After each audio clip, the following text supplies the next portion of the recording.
For over a century, on the northeastern slopes of Mount Kenya, a beacon of knowledge has burned bright against all odds. The once vast and dense forest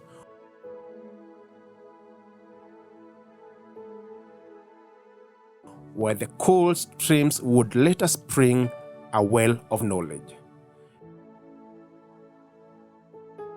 This is Kaaga Boys High School, the birthplace of formal education in the entire Meru region.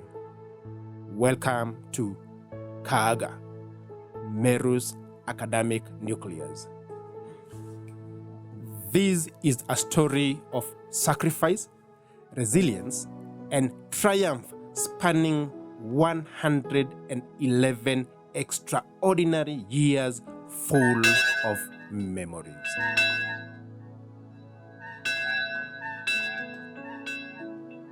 What transforms a feared dark forest into hallowed halls of learning? What keeps a vision alive through tragedy, adversity, and countless challenges? Join us on an emotional journey through time as we uncover the remarkable story of how 13 brave young boys ignited an education revolution that would change the destiny of an entire region and country forever. Before there were classrooms, before there were books, there was fear. A place so dreaded by the Meru people that even its name sent shivers through the community. Bishop Lawi, who is well versed with this history, had this to say. Kaaga missionaries were given that area, which is called Kaaga. It was a place where our doctors local doctors were staying. So through Aga, I'm calling them doctors because they were actually healing. And these people together, we were just drawn to where those people were. They were working hard to show they are better off than you people who have come. We were strangers. Those who are wearing like ourselves, we were strangers. For generations, the Muradankari clan kept their distance away from this densely wooded area known as Kaaga, a place of local witch doctors. This forest harbored dark secrets. Local witch doctors would practice their rituals here.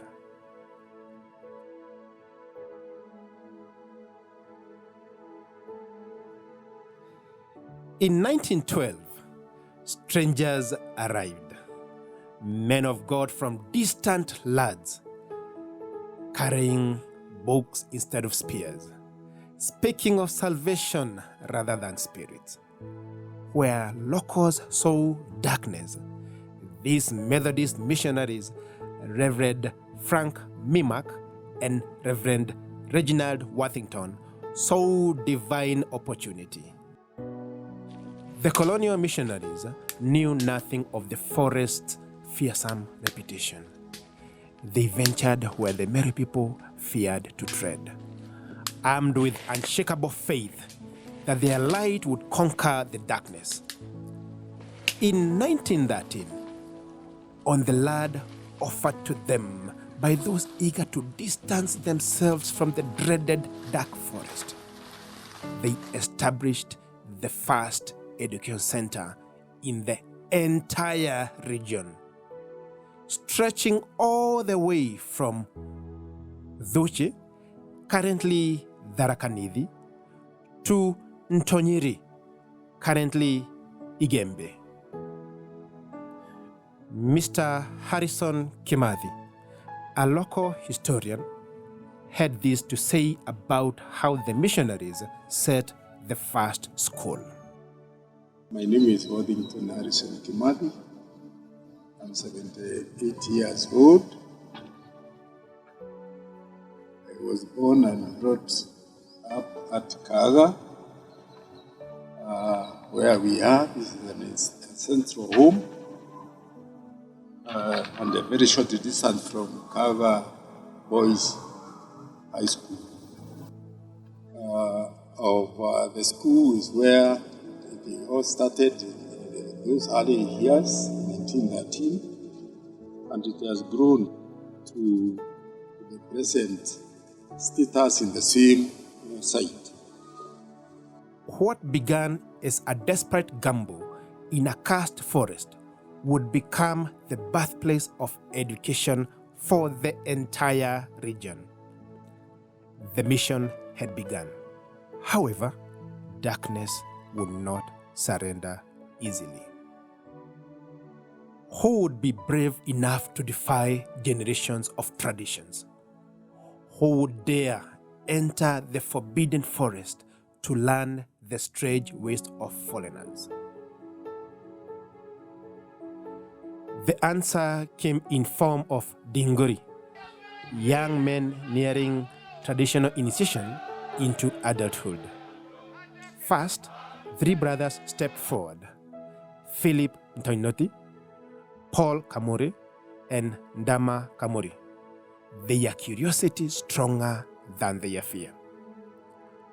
Within weeks, 5 more young men joined their dangerous adventure. Nchao Mtomongera, Kirai Mtomucheke, Mpone Karu, Samson Mithiaru, and Kirunja Menga. Later on, 3 others whose name historically has regrettably forgotten would join them along. Also, 2 interpreters who had come with the missionaries from Nyeri. From its beginning, Kaaga Boys would face challenges in housing its students. The first dormitory was a simple hut with walls of dried banana leaves and thatched roof. They served both as classroom by day and sleeping quarters by night. Over the years, different accommodation facilities have been developed, some still incomplete, as the deputy principal confirms. With 9 dorms and 1 incomplete, serving over 1,300 students, accommodation is still a challenge. Some dorms are across the highway, which poses a great challenge to student safety and security. Indeed, as said, it is a real challenge, as some of the students have to cross this busy highway to their dorms. A former student and also a student leader also confirmed the same challenge. One of the challenges that we face as student leaders is the issue of some students sleeping in the upper dormitory. We usually call them Pakone dorms. They are across the road, the tarmac road, and the student could have the challenge of crossing the road because of the busy tarmac of vehicles passing the road, and they could endanger their life any time. Therefore, as a leader, I had a very difficult time to manage the student because they could walk across the road to mobilize the student to go to class or to wake up. And for sure, that was a big challenge that we had that time. In 1913, Reverend Worthington had traveled away to Nairobi. Reverend Mimak remained with the 13 students in their simple leaf-walled dormitory. That night, none suspected the deadly plot unfolding in the surrounding darkness between the trees. In the depth of the night, at around 4 a.m., traditional warriors silently surrounded the dormitory. Inside, 13 young men slept peacefully, dreams of new knowledge filling their minds. The warriors set the simple structure ablaze. trapped inside, all 13 occupants.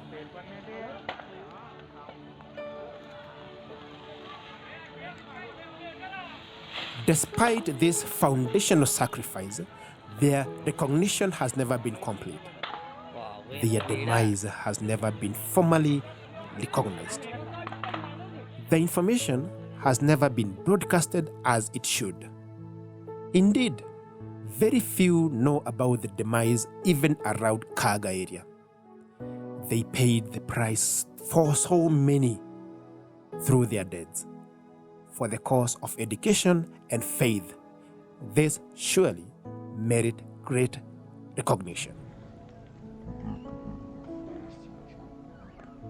Their light was extinguished far too soon, but the flame of knowledge they helped ignite has burned for remarkable 111 years and counting. Mr. Harrison has this history to share. My parents were the late Chief Reverend Philip Joinoti, popularly known as Kinyinga, who was the first student in 1913 when the mission was started at Kaaga. He, among other students, suffered from burns when the house in which they were housed was torched in August 1913. The resistance has been confirmed by the school board chairman, Mainge Mugambi. I have the pleasure to serve as the BOM chairman for Kaaga Boys.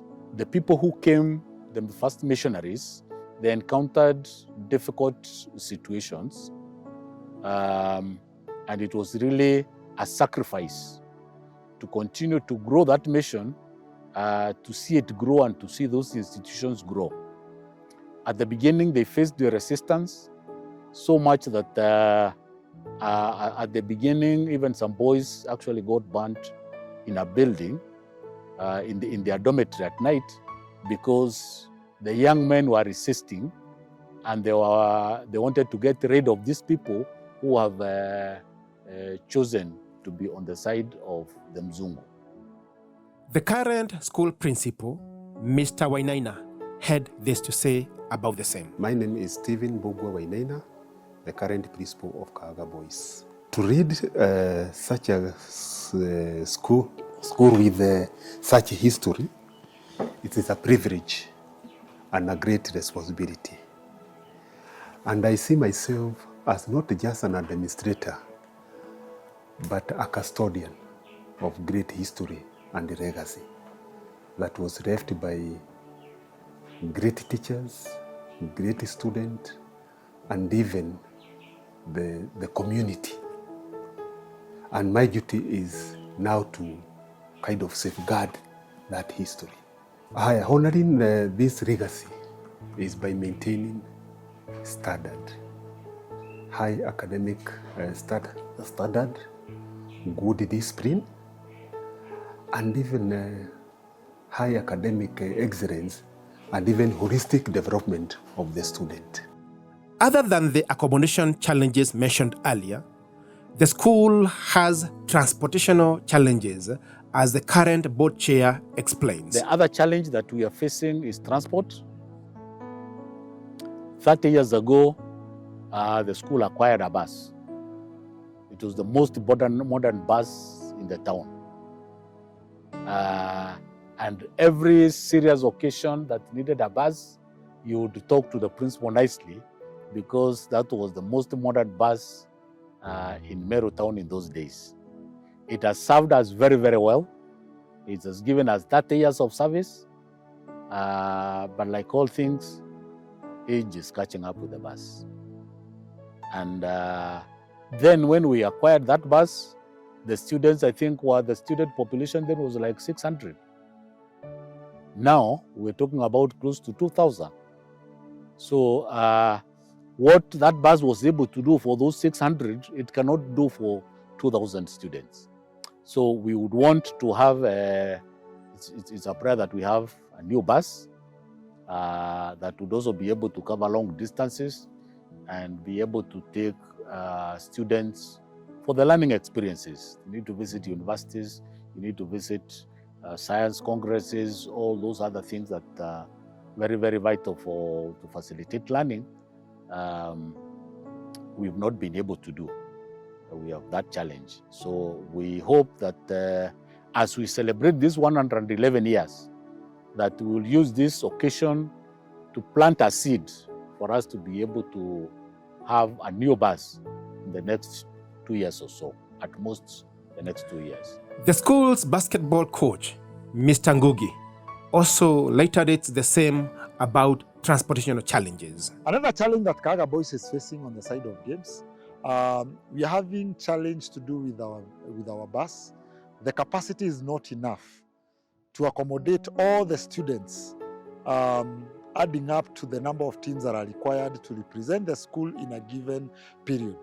In fact, anytime more than one team has succeeded for the next level, and you are needed to go and travel to a different venue apart from our neighboring schools, it becomes a very difficult scenario, because some of the teams might be left behind, or the coaches, we as coaches, we have occasions where we've been asked to reduce the numbers of players because the bus cannot carry more than the required number. And again, our bus is also very old. Not even once, not even twice, that we have gone with our bus, and it has broken down as we head for our games.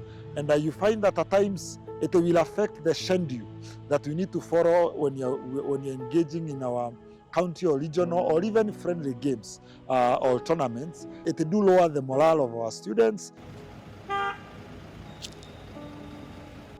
As the school commemorates 111 years since inception, the vision includes reliable transportation for sports and academic competition, and also cultural exchange programs with other schools. With proper transportation, Kaaga Boys would extend its excellence beyond academic to become regional champions in different areas. The tragedy could have ended the educational mission in Meru just before it truly began. Fear gripped local villages. Parents refused to send their children to the missionaries. The missionaries themselves definitely questioned whether to continue. However, darkness would not have the final word at Kaaga. New missionaries arrived, committed to honor the sacrifice of the 13 great young souls by building something permanent from ashes of tragedy. Bishop Lawi had this to say. When I was a child, a young person, that is where I was going for those classrooms for Sunday school. It is used for class, Monday, Tuesday, and so on. But me on Sunday, I'll go there for Sunday school. The major one for the whole church. That is how it was. Boys, those boys and the girls the other side, they come to church also with ourselves, together with the local people. So those classrooms were cemented. Environment was really local environment. Each brick here represents a commitment to knowledge. The distinctive pattern speaks of determination. The bell tower, still standing proudly for over a century. It continues to call young men to learning, just as it did for generations before. With each ring, the legacy of 13 brave pioneers echoes across time, their sacrifice never forgotten by thousands who have followed in their footsteps. Bishop Lawi had to say this about this iconic bell. That one was very useful because it was calling us in the morning. It rings, now this is now 6 o'clock. It rings another time, it shows that it is 7 o'clock. And when it is calling you, we knew how to be called. It was taught, it was done by people who knew how to do it. As said by Bishop Lawi, this bell was very sacred, not played by anyone. Specific student, yes. And that was his work, and the keeping time. Now it's 9 in the evening, go to bed. Area after those days, I don't know how the voice was reaching Cone and it's far away. The voice was getting somewhere. The stark reality of Kaaga boys today reveals a painful irony. This historic institution, once given vast expanses of unwanted forest land, now finding itself constrained to just few acres, as the board chair confirms. A few challenges that come to mind. One of them is the land where the school sits. It's 3 acres of land. Now that's a very small area for a big school, because Kaaga Boys is a big school now. Before the CBC, I think we were at 1,600 students.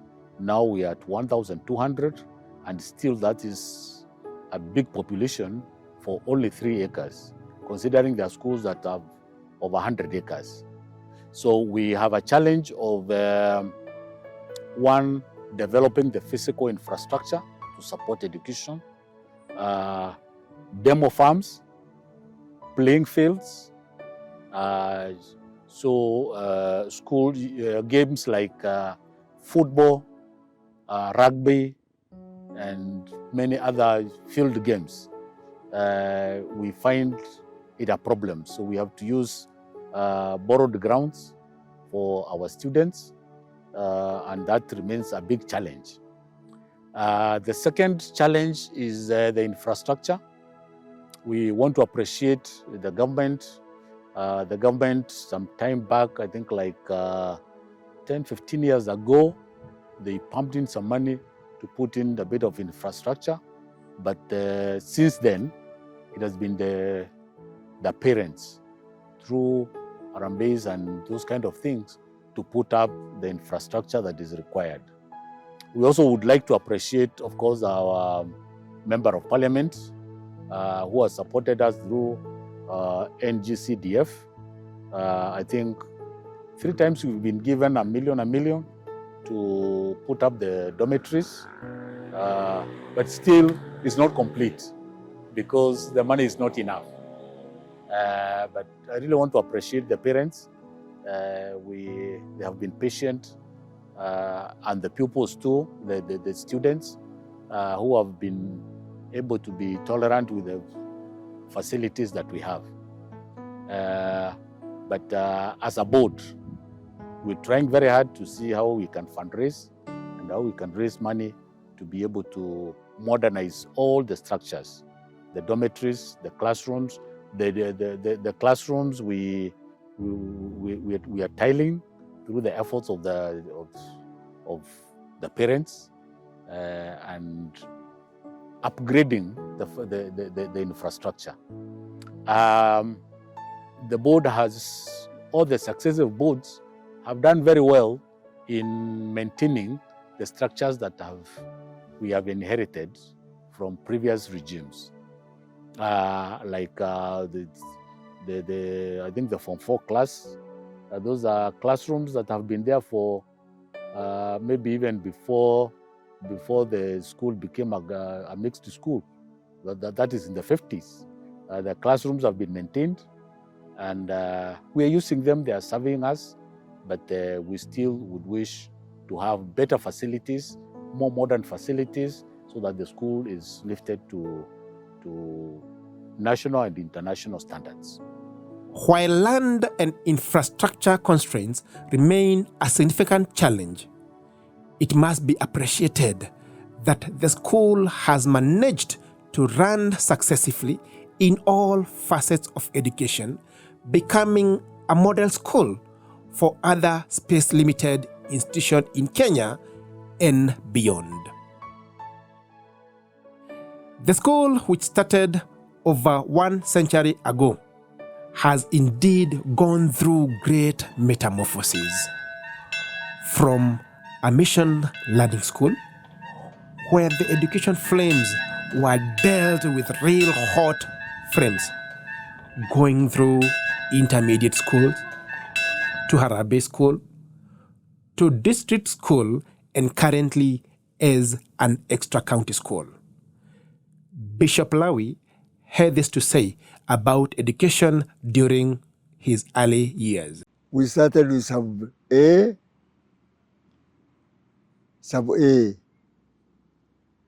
then you go to sub-B, then you go to standard 1.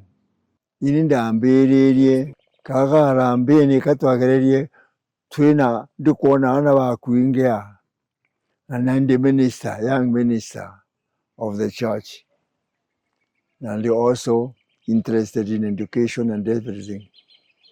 Then I realized we need a school, a class. No, to Meru school. We wanted to have a class there. We opened a Kaaga Boys to become a first class of our secondary school. A former teacher, Madam Mutea, who joined the school in the early 1990s, had this to say about the continued growth of the school. My name is Sarah Mutea. I joined Kaaga Boys in 1992, February. And when I joined Kaaga Boys, they had only 2 streams, and it was a mixed school. We had boys and girls. So we had from 1, 2, 3, and 4. One was B, the other one was G. B for girl and B for boy. After 1 year, the boys, it was a mixed school. So when 1994, we had a swap with Gekomene girls. So the girls went to Gekomene and the boys joined us. So we became a pure boys school. When I joined the school, it was an Harambee mixed boys and girls. And then from there, when the boys left, when the girls left for Gekomene, we were left with the boys. It became now a district boys school. After that, it grew to be an extra county school. And from that time, that's when we started now performing very well. A former principal, Mr. Mwirigi, said this about the continued growth in the school.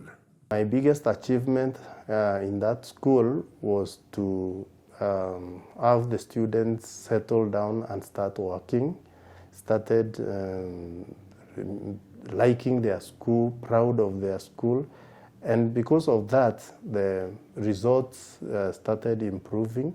The students will not just get out of school without permission.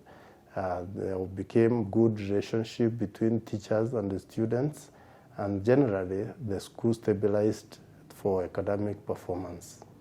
The school has won many accolades in different fields. Many trophies displayed are evidence of various accomplishments.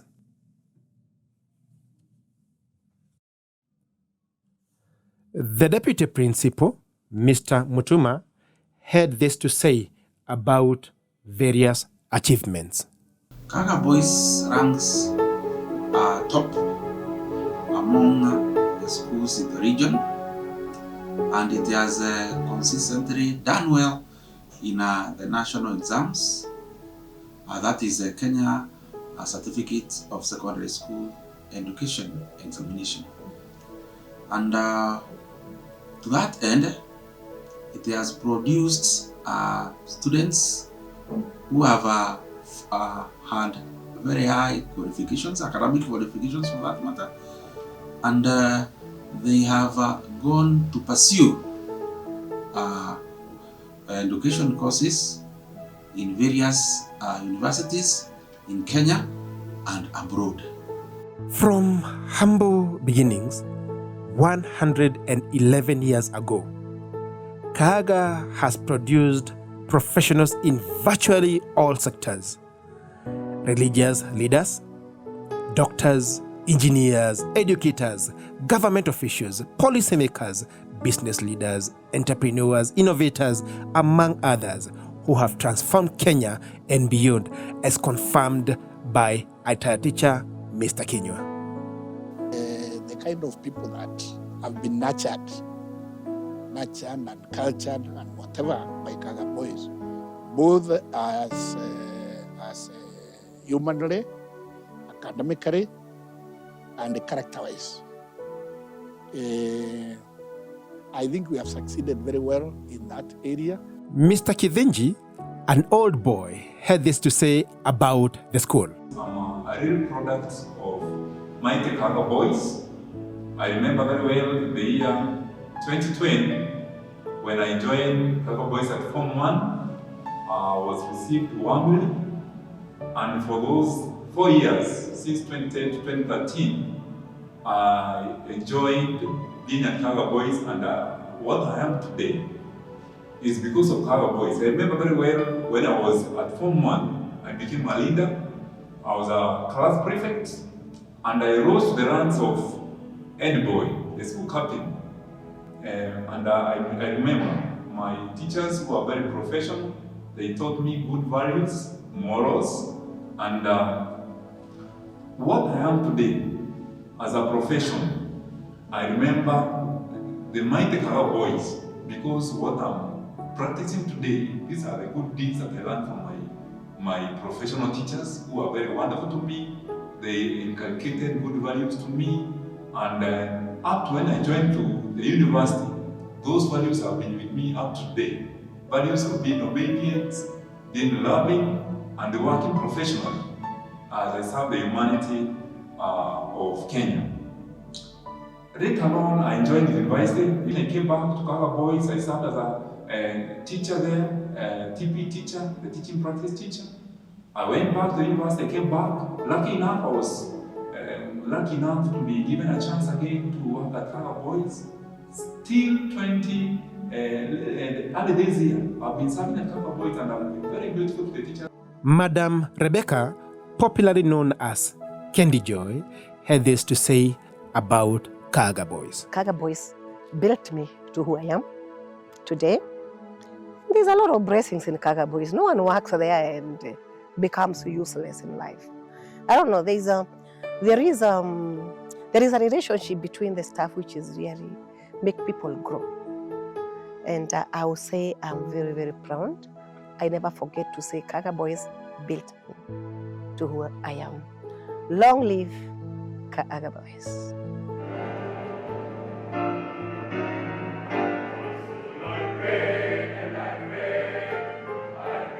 Education at Kaaga transcends academics. Despite limited space and facilities, the school has built an impressive reputation in music, drama, debate competitions, sports, science fairs, among others.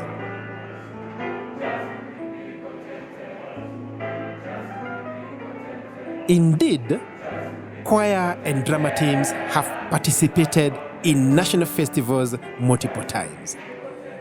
They develop a signature tune, style, blending traditional Meru and African rhythms and melodies with contemporary arrangements, bridging the rich heritage with modern expressions.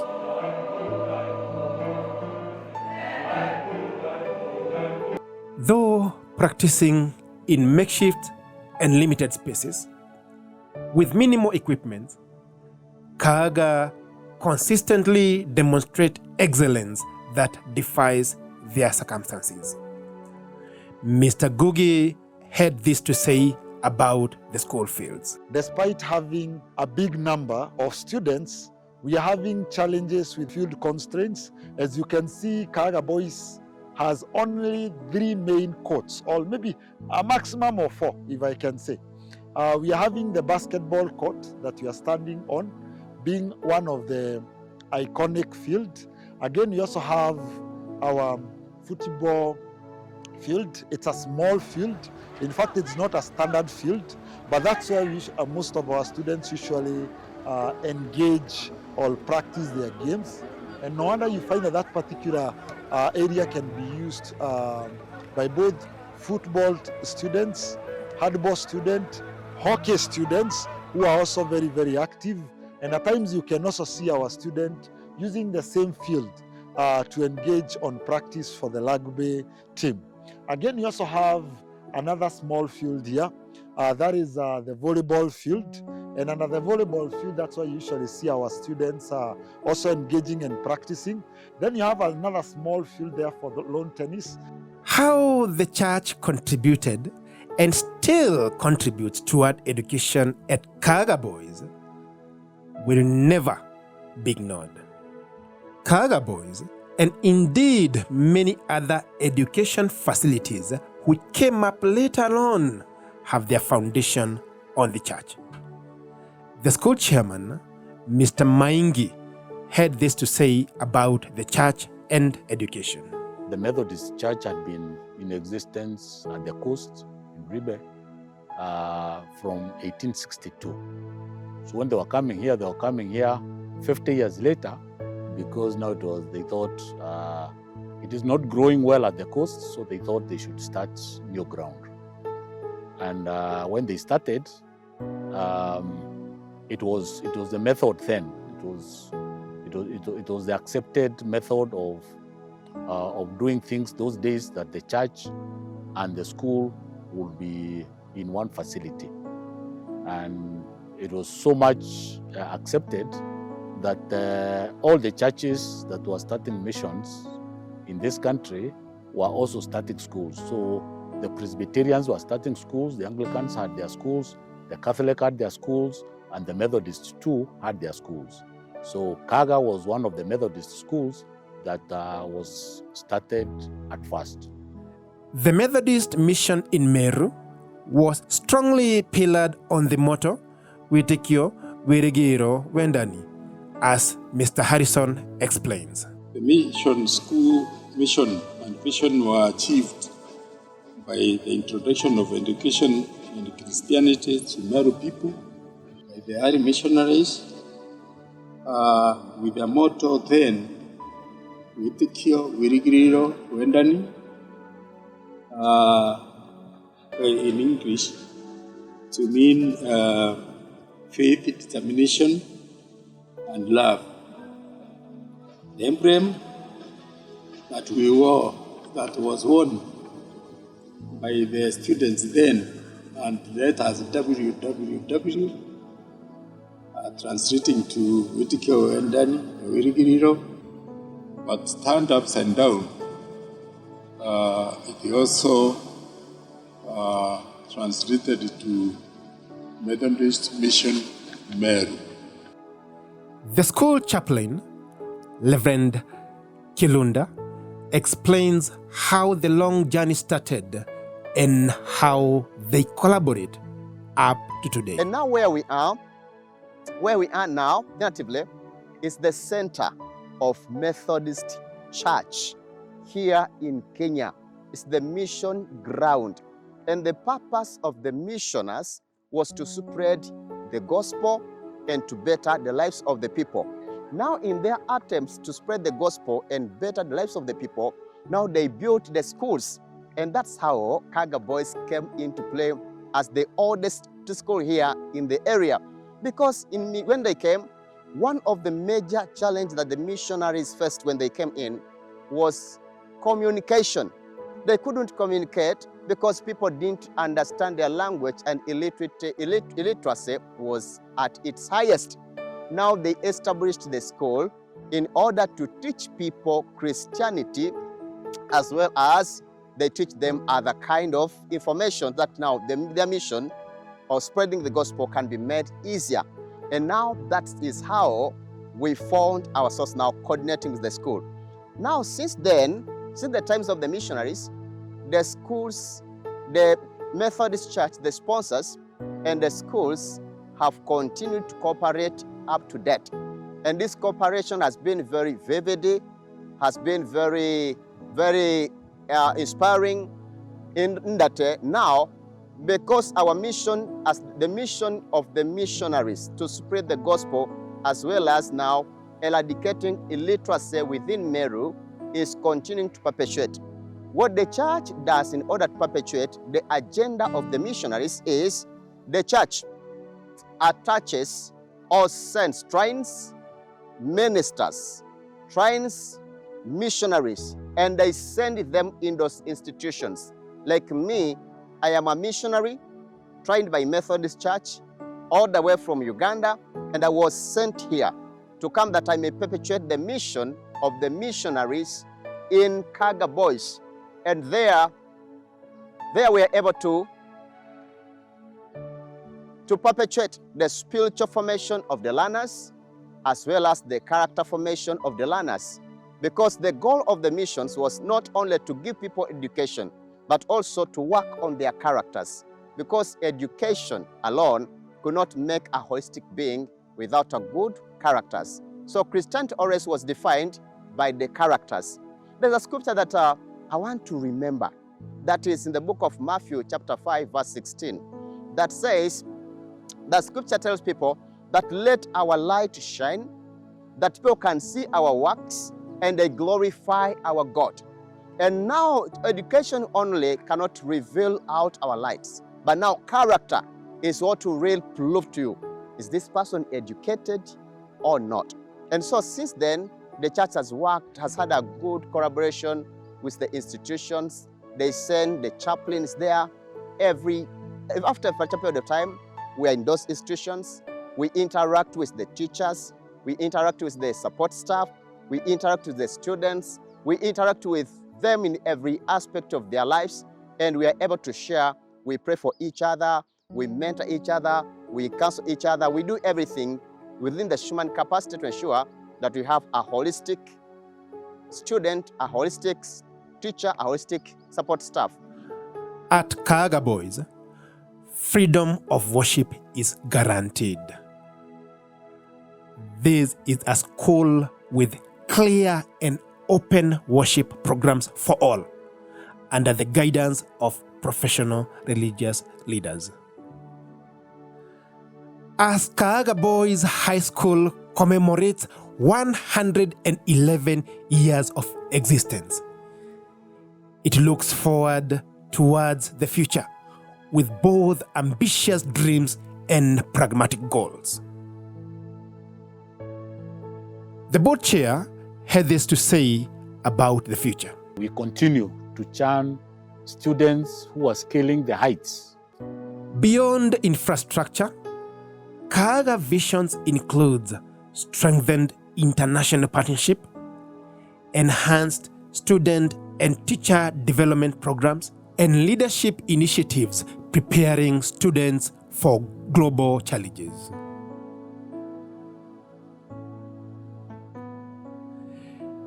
Each morning, as the sun rises over Mount Kenya, it illuminates far more than buildings at Kaaga Boys High School. It shines upon a living legacy, a testament of unquenchable human thirst for knowledge and the power of sacrifice to transform darkness into light. From a feared forest of shadows to a beacon of academic excellence. From 13 brave pioneers to thousands of graduates changing Kenya and the world. From tragedy to triumph. Kaaga's story continues to unfold after 111 remarkable years. The challenges remain real. Students' accommodation, transportation limitation, space constraints, limited financial resources. Yet, the spirit of Kaaga boys remains unbroken. Just as the first students defied convention and danger to pursue knowledge, today's Kaaga boys face challenges with determination and purpose, always goal-oriented, focused. As a school motto proudly stands out, destined for academic excellence, Kaaga boys remains the academic nucleus of Meru, a living monument that neither fire, nor fear, nor a limitation can extinguish the flame of knowledge once ignited. Kaaga Boys High School, 111 years of triumph against all odds. Indeed, monumental.